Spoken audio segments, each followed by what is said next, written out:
გამარჯობა, მე ნატა მახულაძე ვარ და თქვენ დღის ქრონიკას უყურებთ. შინაგან საქმეთა სამინისტრო მეუთოს მოქმედი თავმჯდომარე ფინეთის საგარეო საქმეთა მინისტრი ელინა ბალტონენი რუსთაველის გამზირზე გზის გადაკეტვისთვის 5,000 ლარით დააჯარიმა. პარალელურად საგარეო საქმეთა სამინისტრო ეუთოს სამდინოს და მონაწილე ქვეყნებს საპროტესტო ნოტით მიმართავს, სადაც ნათქვამია, რომ ოფიციალური ვიზიტით გათვალისწინებული პროგრამის გარდა მინისტრი ელინა ბალტონენი შეუერთდა ანტისამთავრობო აქტივისტთა მცირე ჯგუფის მიერ ორგანიზებულ ქუჩის აქციას და გააკეთა განცხადება, რომელიც საქართველოში არსებული მდგომარეობის შესახებ საერთაშორისო საზოგადოების შეცდომაში შეყვანის მცდელობაა.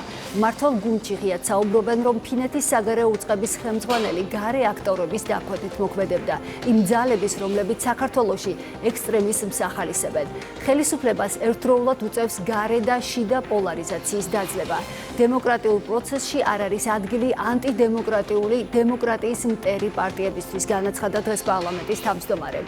ქართულ ოცნებაში მიაჩნიათ, რომ თუ სურვილი არის, რომ ქართული დემოკრატია განვითარდეს, არ უნდა დარჩეს სივრცე რადიკალი ანტიკონსტიტუციური ძალებისთვის. ამისთვის კი ხელისუფლება საკონსტიტუციო სარჩელს ამზადებს. ქართული ოცნება ინიციატივას პოლიტიკური ველის გაჯანსაღების აუცილებლობით ხსნის და განმარტავს, რომ კონკრეტულ პირებს აიკრძალებათ ისეთი თანამდებობების დაკავება, რომელიც დაკავშირებულია კონსტიტუციის 23 მუხთან. ვის და რა ვადით აეკრძალება პოლიტიკური საქმიანობა? ამ საკითხს სწორედ სასამართლო გადაწყვეტს შესაბამისი სარჩელის საფუძველზე, რომლის დაკმაყოფილების შემთხვევაშიც აკრძალვა გავრცელდება იმ პირებზეც, ვინც პარტიის წევრი ოფიციალურად არც ყოფილა, თუმცა 2012-მდეც და 2012 წლის შემდეგაც ამ პოლიტიკურ ძალასთან კოორდინირებულად მოქმედებდა სახელმწიფოს წინააღმდეგ. მიმდინარე პოლიტიკურ თემებს დღეს ჩვენს ეთერში გარემოს და ბუნებრივი რესურსების დაცვის კომიტეტის თავმჯდომარე მაია ბითაძე და ერთიანი ნეიტრალური საქართველოს წევრი ბიძინა გიორგოვიანი შეაჯამებენ. მივესალმებით ჩვენს პირველ სტუმარს, მაია ბითაძე გვერდება პირდაპირ ეთერში. ძალიან დიდი მადლობა ქალბატონო მაია, რომ მონაწილეობთ ჩვენს გადაცემაში. პირდაპირ გკითხავთ. ძალადობაზე დუმილი და მოძალადეების მხარდაჭერა, ასე აღიქვეს საპარლამენტო უმრავლესობაში ფინეთის საგარეო საქმეთა მინისტრის მოქმედება. კანონმდებლები ეუთოს საპარლამენტო ასამბლეაზე ამ საკითხის დაყენებას აანონსებთ. სავარაუდოდ ეს ქალბატონი ამ დროისთვის აღარ იქნება ეუთოს მოქმედი თავმჯდომარე, ვინაიდან როგორც ვიცით, ფინეთს ერთ თვეში ჩაანაცვლებს შვეიცარია. აი, საერთაშორისო საზოგადოების ინფორმირება შეცვლის თუ არა დამოკიდებულებას ოფიციალური თბილისის მიმართ? მოგესალმებით ნატა, მივესალმებით ჩვენს მაყურებელს და ის რაც ჩვენ ვიხილეთ ფინეთის საგარეო საქმეთა მინისტრის მხრიდან რეალურად გასწდა ყველანაირ დიპლომატიურ ჩარჩოებს, ეთიკურ ჩარჩოებს მე ვიტყოდი და თავისთავად წარმოადგენდა ეუთოს მიერ როტაციით მინიჭებული უფლებამოსილების ფარგლებში ეუთოს სახელის გამოყენებას იმისთვის, რომ მას სავარაუდოდ საკუთარი პირადი გზავნილები გაეჟღერებინა საღამოს, ასე ვთქვათ, ძალიან მცირერიცხოვან აქციაზე, სადაც მან პირდაპირ დაარღვია ჩვენი ქვეყნის კანონმდებლობა მიზანმიმართულად და პირველ რიგში სავარაუდოდ საკუთარი კომპეტენციის ფარგლების დარღვევისთვის თვითონ უნდა გრძნობდეს უხერხულობას და ბუნებრივია ის რეაქცია, რაც დღეს საგარეო საქმეთა სამინისტროს მხრიდან ნოტის სახით ასე ვთქვათ გაიგზავნა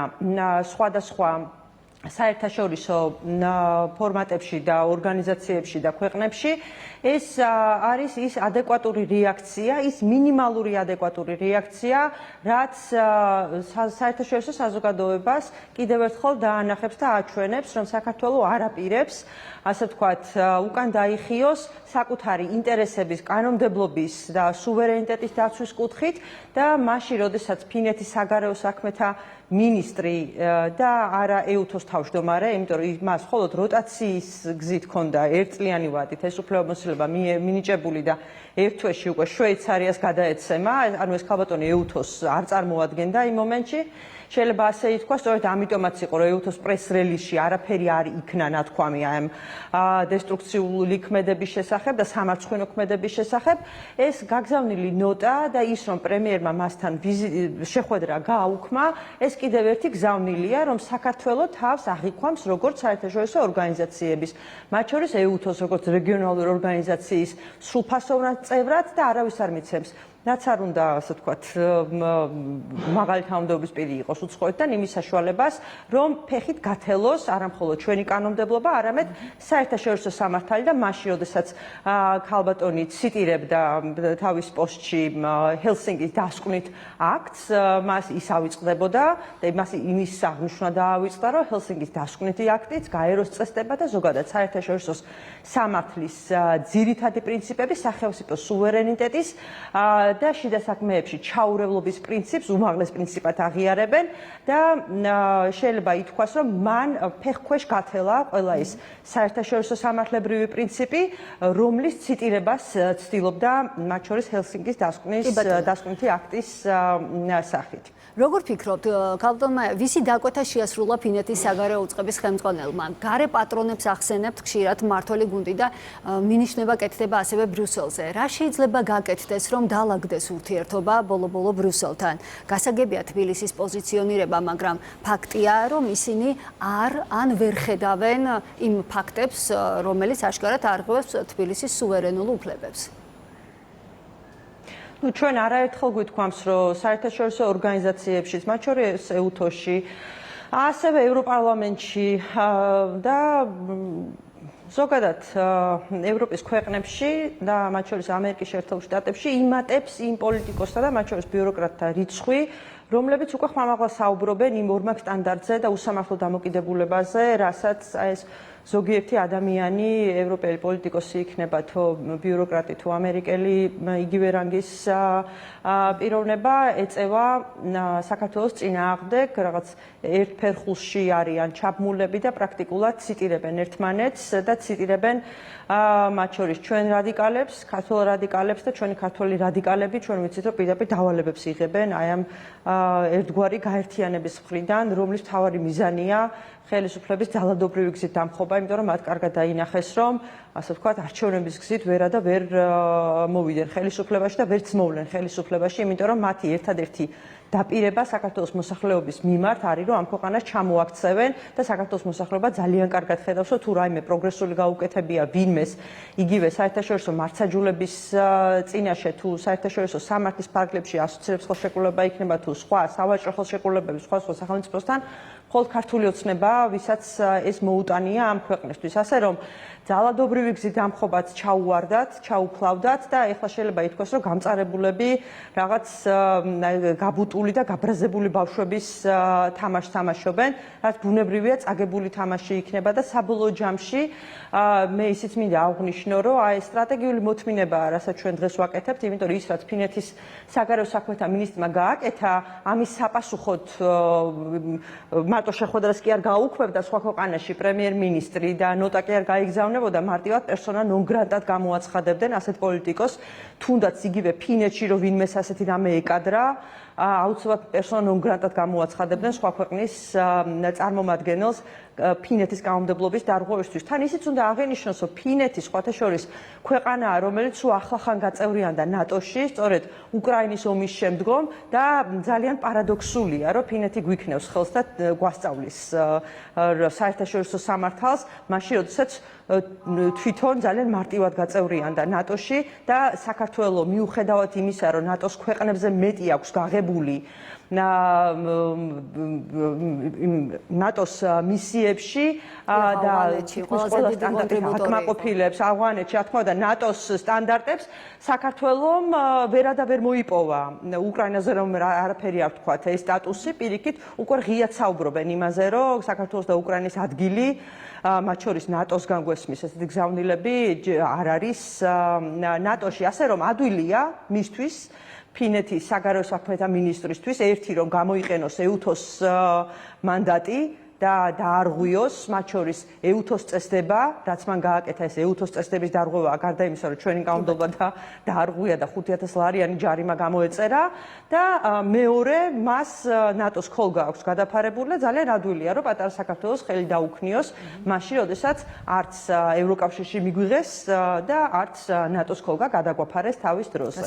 ასე რომ საბოლოო ჯამში ყველაფერი ისე მიმდინარეობს, რომ პირველ რიგში საქართველოს ხელისუფლება საქართველოს მოსახლეობის მანდატზე დაყრდნობით და მხარდაჭერით მთელ მსოფლიოს აჩვენებს, რომ ჩვენ გვაქვს ჩვენი ინტერესები, ჩვენ გვაქვს ჩვენი ისტორია, რომელიც სავსე არის ძალიან ბევრი პოლიტიკური турბულენტობით, ჩვენ ძალიან კარგად ვიაზრებთ ჩვენ მდებარეობას, ძალიან კარგად ვიაზრებთ, როგორ სენსიტიურ მდგომარეობაში ვიმყოფებით ოკუპაციის პირობებში და როგორი სიფრთხილით უნდა მოვეკიდოთ საერთაშორისო ურთიერთობებს. ასე რომ, რაც არ უნდა ვინმე მასკარადი განმართოს, რომელი ქვეყნის წარმომადგენელიც არ უნდა იყოს, მათ კარგად უნდა გაიგონ, რომ საქართველოს მოსახლეობა უკვე გაიზარდა და კარგად აღიქვამს, რომ არც ერთი უცხოელი აქ ჩვენი ინტერესების დამცველი არ იქნება. ჩვენი ინტერესების დამცველი და ჩვენი შვილების მომავლის ინტერესების დამცველი შეიძლება მხოლოდ საქართველოს მოსახლეობა იყოს. საგარეო კითხვები რომ ამოვწუროთ საგარეო საკითხებთან მიმართებაში, აი ვენეციის კომისიის დასკვნა, მან გამოაქვეყნა ვენეციის კომისიამ უცხოეთის აგენტების რეგისტრაციის შესახებ, აგენტების შესახებ კანონში ცვლილებებსა და ასევე ქართულ ფარასთან დაკავშირებით ამერიკული ფარას ანალოგის გაუქმებას ითხოვს ფაქტობრივად. აი ვენეციის კომისია წერს, რომ უცხოური ძალის აგენტის იარლიყი თავისთავად სტიგმატიზებას ახდენს და გამოხატვისა და გაერთიანების თავისუფლებაზე შემამფერხებელ ეფექტს ქმნის. სამართლებრივი ანალიზი რამდენად არის ამ დოკუმენტში, როგორ ფიქრობ და ცდება თუ არა საკუთარ კომპეტენციას ამ შემთხვევაში ვენეციის კომისია? სამწუხაროდ ჩვენ ამ ბოლო დროს ძალიან ხშირად გვიწევს საერთაშორისო სამართლის მოშველიება და იმის აღნიშვნა, რომ უფრო და უფრო ხშირად საერთაშორისო სამართლის უპატივცემულობასთან გვაქვს საქმე, მაშინ, როდესაც საერთაშორისო სამართლის ერთ-ერთი მთავარი პრინციპი არის სახელმწიფოთა თანასწორუფლებიანობა, ის რომ სახელმწიფოები, ხალხები, ერები არიან თანასწორუფლებიანები ამ პლანეტაზე, ვენეციის კომისია, რომლის ვალია სამართლებრივი შეფასებების გაკეთება, გადავიდა პოლიტიკურ განცხადებების მომზადებაში. პრაქტიკულად ეს ჩვენ პირველად არ ვიხილეთ საქართველოსთან მიმართებით, სხვადასხვა კანონებთან და კანონპროექტებთან მიმართებით. თქვენ გახსოვთ, ჩვენ როგორი რუდუნებით ვეთანამშრომლებოდით პრაქტიკულად ვენეციის კომისიას და საბოლოო ჯამში ჩვენ მათგან ვიღებდით აბსოლუტურად დაუსაბუთებელ სამართლებრივ საფუძველს მოკლებულ პოლიტიკურ განცხადებებს, რომელებსაც არანაირი კავშირი არ ჰქონდა არც სამართალთან, არც დემოკრატიის საფუძვლებთან და არც სახელმწიფოთა თანასწორუფლებიანობასთან. ამ შემთხვევაში ვენეციის კომისიამ საერთოდ პარადოქსული განცხადება გააკეთა, მაშინ როდესაც პირდაპირ აღიარა, რომ თურმე ფარას მოქმედება ამერიკის შეერთებულ შტატებში ეს არის ნორმა, ასე გამოვიდა და ფარა საქართველოში ეს არ არის თურმე ნორმა. ანუ პირდაპირ გვეუბნებიან, რომ თქვენ ქართველები საქართველოს სახელმწიფო ეს არის რაღაც მეორე, მესამე რიგის სახელმწიფო, რომელსაც არ აქვს უფლება კონდეს იმნაირი კანონმდებლობა, რომელიც აქ განვითარებულ სახელმწიფოებს. ამაზე მეტი დისკრიმინაცია საერთაშორისო სამართალში ძნელად თუ მოიპოვება. შესაბამისად, ძალიან სამწუხაროა და მე საერთაშორისო სამართლის სპეციალისტი გახლავართ, პირადად ჩემთვის ძალიან გულსატკენია, რომ საერთაშორისო სამართალს აი ესე გულმოდგინედ ანგრევენ და ძირს უთხრიან სხვადასხვა პოლიტიკოსები და ის ადამიანები, რომელიც რაღაც აი პოლიტიკურ კონგლომერატში არიან გაერთიანებულები, რომელიც საერთაშორისო სამართლის საფუძვლებისა და დემოკრატიის პრინციპების манипуляციით ცდილობენ, რომ სხვადასხვა ერები და ხალხები დაარწმუნონ, რომ ისინი არიან უფრო დაკნინებულ მდგომარეობაში, ვიდრე სხვა წარმატებული სახელმწიფოები და ყურმოჭრილი მონები უნდა ვიყოთ ჩვენ რაღაც სხვადასხვა სახელმწიფოების თუ გაერთიანებების. ეს ასე არ მუშაობს და ამას მხოლოდ საქართველო არ ხედავს, ამას ხედავს უკვე სულ უფრო და უფრო მეტი სახელმწიფო და ჩვენ ბოლო პერიოდში განვითარებულ მოვლენებს, მათ შორის საერთაშორისო ასპარეზზე იმ განცხადებებს, რომელიც სხვადასხვა ქვეყნების ლიდერების მხრიდან კეთდება, დავაკვირდებით, თვალნათლივ დავინახავთ, რომ განცხადებები იმასთან დაკავშირებით, რომ საერთაშორისო სამართლის უგულველყოფა ხდება დღეს მთელ მსოფლიოში, არის ნამდვილად ძალიან სამწუხარო. კი ბატონო, შიდა და გარე პოლარიზაციის დაძლევა ერთდროულად უხდება მართლ გუნდს, როგორც ჩანს. ამ კუთხით დემოკრატიულ პროცესში არ არის ანტიდემოკრატიული ძალების ადგილი და დემოკრატიის მტერი პარტიების ადგილი, დღეს განაცხადა პარლამენტის თავმჯდომარემ. საკონსტიტუციო სარჩელი უახლოეს მომავალში შევა სასამართლოში, როგორც ვიცით. პრინციპში მართველი გუნდი აღარ მალავს, რომ ეს შეეხება 4 პარტიას. ვინ და რა ვადით აიკრძალება, ვის და რა ვადით აიკრძალება ასევე საქმიანობა. ამ შემთხვევაში მეტ პოლარიზაციას ხომ არ გამოიწვევს ეს ყველაფერი. აი შეაკავებს თუ არა ეს თუნდაც ნაციონალური მოძრაობის ამომრჩეველს, როგორ ფიქრობთ? ნატა, სიმართლე გითხრათ, დღეს საქართველოში სამწუხაროდ რეალური პოლიტიკური პარტიები პრაქტიკულად აღარ არსებობენ, იმიტომ რომ თუ ჩვენ დავაკვირდებით ბოლო რამოდენიმე არჩევნებს, არც ერთი პარტია წინა საარჩევნოდ ქართული ოცნების გარდა არ იყო წარმოდგენილი საარჩევნო პროგრამით, ხო? ანუ არჩევითობა რას ნიშნავს, რომ ადამიანი მოქალაქე ხმას უნდა აძლევდეს იმ პოლიტიკურ პარტიას, რომელიც ქვეყნის საომალო განვითარების რაღაც ხედვას წარადგენს. ეს ადამიანები პოლიტიკოსებიდან წლებთან ერთად გადაიქცნენ რადიკალებად და ექსტრემისტებად, დამძიმდა მათი მდგომარეობა და საბოლოო ჯამში თანამედროვე ტერორისტებად ჩამოყალიბდნენ, რომლებსაც საერთოდ არანაირი ხედვა არ აქვს ქვეყნის საომალო განვითარების.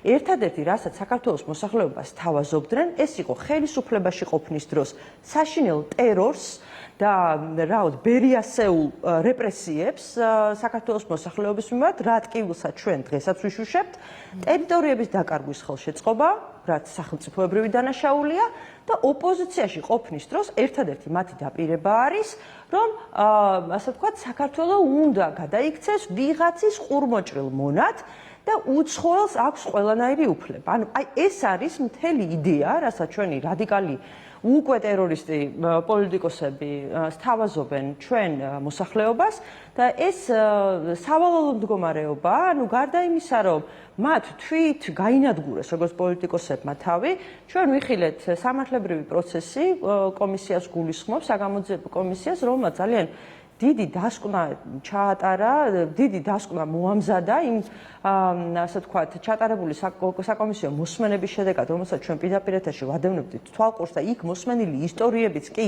აბუჩად იქნა აგდებული ჩვენი ასე ვთქვათ, ექსტრემისტი რადიკალური ოპოზიციის წარმომადგენლების მხრიდან და ახლა რაღაც თითქოს იმაზე არის მათი გულის ტკენა, რომ ისინი უნდა გაქრენ პოლიტიკური ველიდან. ისინი პოლიტიკური ველიდან ძალიან დიდი ხნის გამქრალები არიან, თუმცა ამას აუცილებლად ჭირდება სამართლებრივი გაფორმება, რა ვადით აიგრძალებიან, ვინ აიგრძალება და როგორ დასრულდება სასამართლო პროცესი, ამას ჩვენ დრო გვაჩვენებს. პირველ რიგში ბუნებრივია სარჩელის წარდგენის დროს ჩვენ ზუსტად გვეცოდინება რაზე არის საუბარი, სულ რამოდენიმე დღე დარჩა ამის გასაჯაროებისთვის და მეორე, აქ არის აუცილებელი ისტორიული მომენტი, ისტორიისთვის რა გვჩება. არავინ სამომავლოდ აღარ უნდა გაივლოს თავში ის, რომ ხელისუფლებაში ყოფნის დროს იყოს დაკავებული რეპრესიებით, ადამიანებზე რეალური ფიზიკური ძალადობით და არა იმ ინსინუაციებით, რასაც ახლა შავზე თეთრს გვიმტკიცებენ, უკვე წელიწადზე მეტია და მეორე, ყველამ კარგად უნდა დაიმახსოვროს, რომ პოლიტიკოსი საქართველოში ვერ უნდა პოლიტიკოსად ადამიანმა ვერ უნდა წარადგინოს საქართველოში თავი, რომელიც მოქმედებს სხვა ქვეყნის ინტერესებით. ეს არის კატასტროფა, ეროვნული კატასტროფა, როდესაც ჩვენ გვყავს პოლიტიკოსები, რომლებიც საკუთარი ქვეყნის ინტერესებით კი არა, უცხო სახელმწიფოების ინტერესებით გველაპარაკებიან, მელაპარაკებიან ბალტიისპირელების ინტერესებით, რომლებსაც უნდათ რომ საქართველოში აერიოს სიტუაცია უფრო მეტად, იმიტომ რომ დიდი ხნის მერე მიწვდნენ მათ სიტყვაზე ვთქვათ რუსები. ასე რომ ეს ისტორიას უნდა დარჩეს და აიგრძალოს ყველა ის მამნებელი ექსტრემისტი ტერორისტი, სამ სიტყვას ვიტყოდი, რომელმაც საქართველოს ისტორიას ძალიან დიდი ზიანი მიაყენა, მაგრამ ქართველი ხალხის თვის კიდევ ერთხელ მინდა რომ ძალიან დიდი მადლობა დავაფიქსირო, იმიტომ რომ მხოლოდ მათი გონიერების, მათი სიბრძნის შედეგად ჩვენ დღეს კიდე ფეხზე ვდგავართ და ვსაუბრობთ ეკონომიკურ განვითარებაზე და ვსაუბრობთ იმაზე, თუ რა გეგმები შეიძლება გქონდეს მომდევნო წლების განმავლობაში.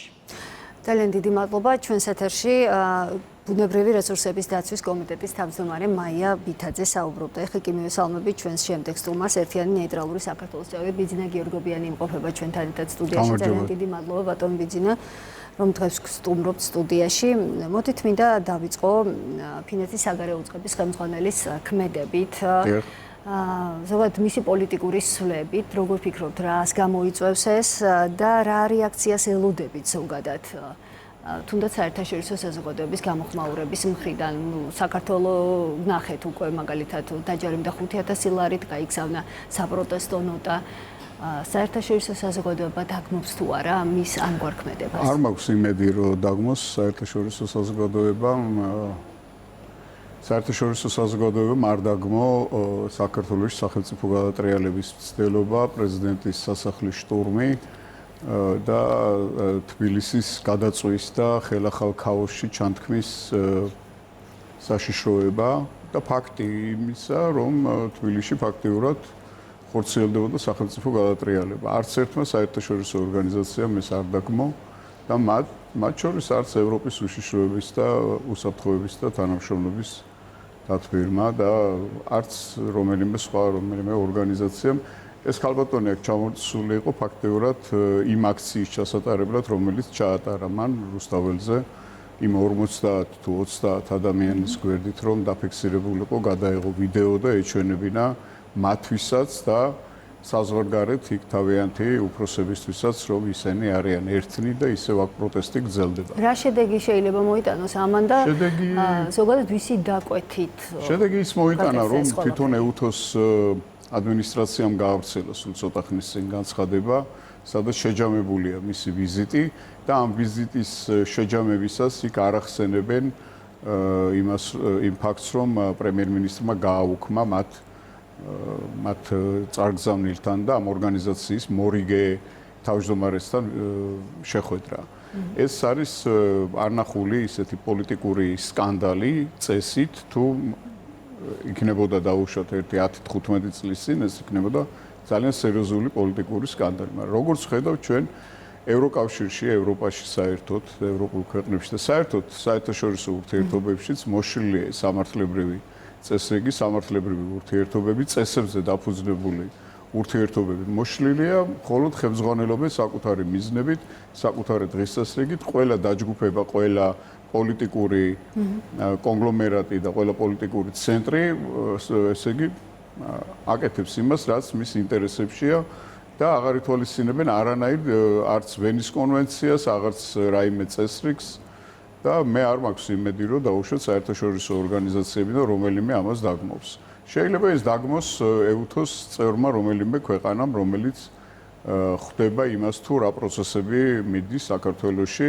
მიხედვით ყველა ხდება, მაგრამ ვინც ფაქტიურად თანაუგრძნობს საქართველოს და არიან ესეთი ქვეყნები და ესეთი პოლიტიკოსები. ისინი რა თქმა უნდა ამას ხმამაღლა დაგმობენ, მაგრამ ევროპაში ისეთი ვითარება ევროკავშირში, რომ იქ რაიმე ესეთი სტრუქტურული დანაყოფი ევროკავშირის ამას არ დაგმობს. რა თქმა უნდა, პირიქით ისინი გადაეფარებიან ამ თავის ფინელ კოლეგას.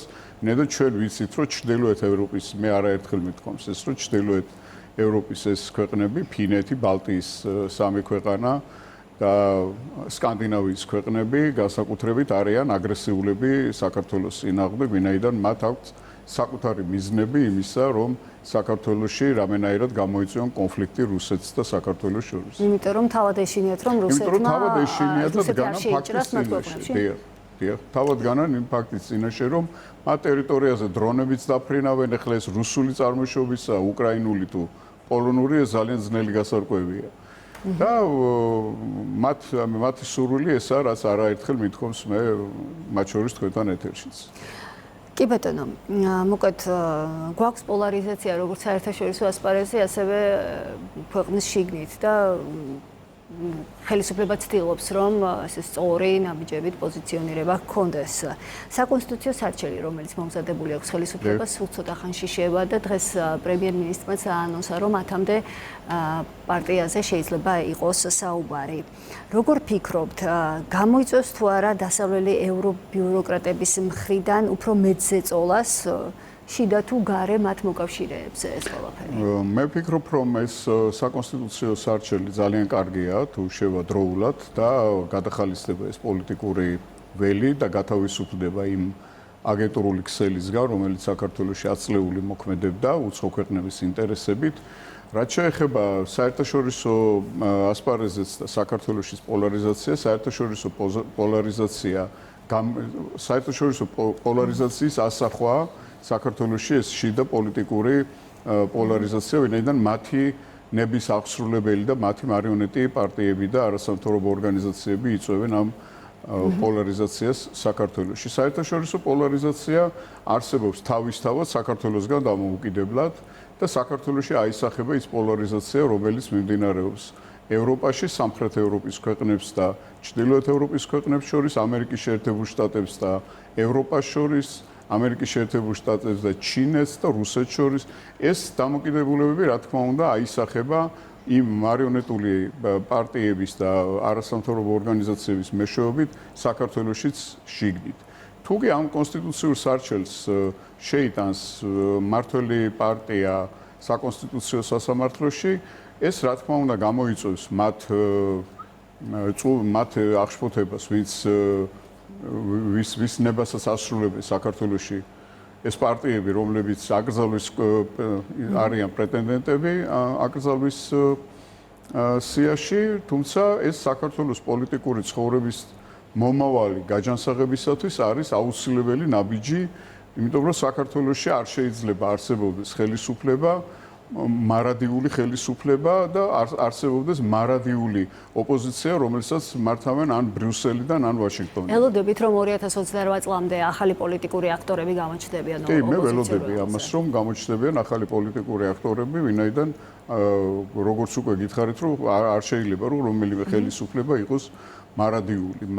აქ უნდა გაიხსნას ეს პოლიტიკური ველი, ვინაიდან ძალიან ბევრი უამრავი საკითხია, ეკონომიკური საკითხი, პოლიტიკური საკითხი, სხვათა შორის ორიენტაციაც საქართველოსი, საგარეო ორიენტაცია და ძალიან ბევრი ისეთი საკითხია, რომელიც მოითხოვს დისკუსიას, მაგრამ როდესაც არჩევანი გაქვს ხელისუფლების, პატრიოტული ხელისუფლების და საქართველოს მტრებს შორის, რა თქმა უნდა, ქართველები და საქართველოს ყველა მოქალაქე უცებ აკეთებს ამ ძალიან სწორ გადაწყვეტილებას, აგერ უკვე 10 არჩევნები მოიგეს ქართული ოცნების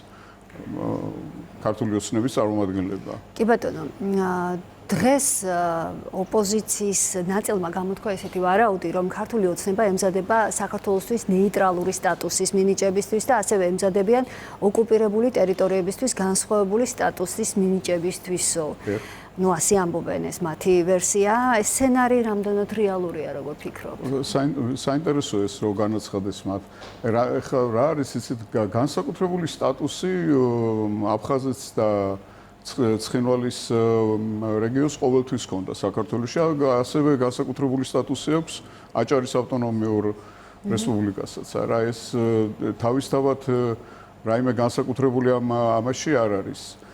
არც იმაშია განსაკუთრებული რაიმე, რომ დაუშვათ იქ ნეიტრალიტეტთან დაკავშირებით იყოს რაღაც გარკვეული დისკუსია. ეხლა თვითონ გამოცხადებას რაც შეეხება, ამას ხელისუფლება ვერ მოახერხებს, ვინაიდან კონსტიტუციაში სხვა რამ წერია და ხელისუფლება ვალდებულია, რომ აღასრულოს და შეასრულოს ის, რაც კონსტიტუციაში წერია. არა, უბრალოდ ამათ ეს ვარაუდი გამოთქვეს იმის შემდეგ, რომ რაც შევა სარჩელი და მოსუფთავდება ოპოზიციური ველი, შემდეგი ეს ნაბიჯი იქნება. ხომ არა, ეს კონსტიტუციასთან მოვა წინააღმდეგობაში. ისინი ამას უკვე აღარ ფიქრობენ ამდენზე, ვინაიდან მათთვის კონსტიტუცია, რა თქმა უნდა, ნაციონალური მოძრაობისთვის და ოპოზიციისთვის არაფერს არ წარმოადგენს და მათთვის თავარია რაღაც იქ ქვისროლა, ღობეების გადანგრევა და ასე შემდეგ. ესე ვერ იქნება. თვითონ დისკუსიას ამ თემაზე, ამ საკითხთან დაკავშირებით რაც შეეხება, მე ვფიქრობ, რომ საჭიროც არის და შეიძლება რომ ამ საკითხთან დაკავშირებით იყოს დისკუსია პარტიებს და პოლიტიკურ ორგანიზაციებს შორის. კი ბატონო, ძალიან დიდი მადლობა საინტერესო საუბრისთვის. ჩვენს ეთერში ნეიტრალური საქართველოს წევრი ბიძინა გიორგობიანი საუბრობდა. მე კი ამით გემშვიდობებით მომდევნო შაბათამდე.